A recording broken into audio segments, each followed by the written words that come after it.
Welcome to APTV 10.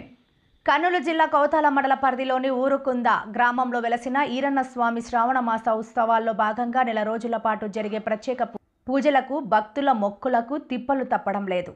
ప్రత్యేకించి రెండవ మూడో సోమవారం గురువారం వేలాది వాహనాలు లక్షలాది భక్తులు తీవ్ర ఇబ్బందులు పడ్డారు. ప్రసిద్ధ పుణ్యక్షేత్రమైన ఊరుకుంద ఈరన్న స్వామికి వెళ్లాలంటే నానా అవస్థలు పడుతున్నారు. కొసగి నుండి ఊరుకుంద వెళ్లేందుకు 10 కిలోమీటర్ల దూరంలో దాదాపు 6 నుంచి 7 కిలోమీటర్ల వరకు ట్రాఫిక్ జామ్తో ఉక్కిరి బిక్కిరి అవుతున్నారు.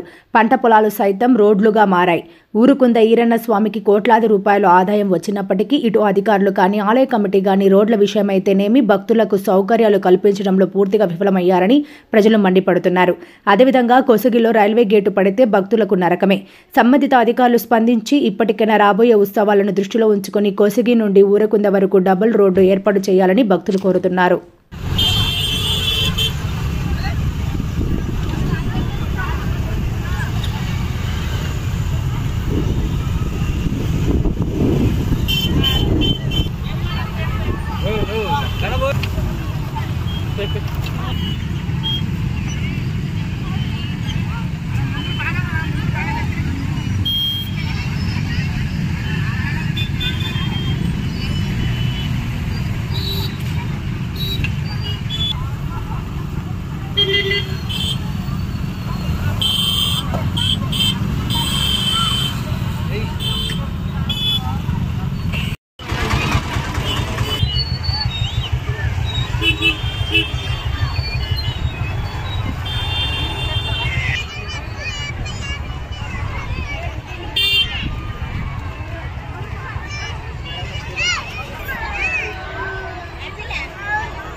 Mira cómo se viene.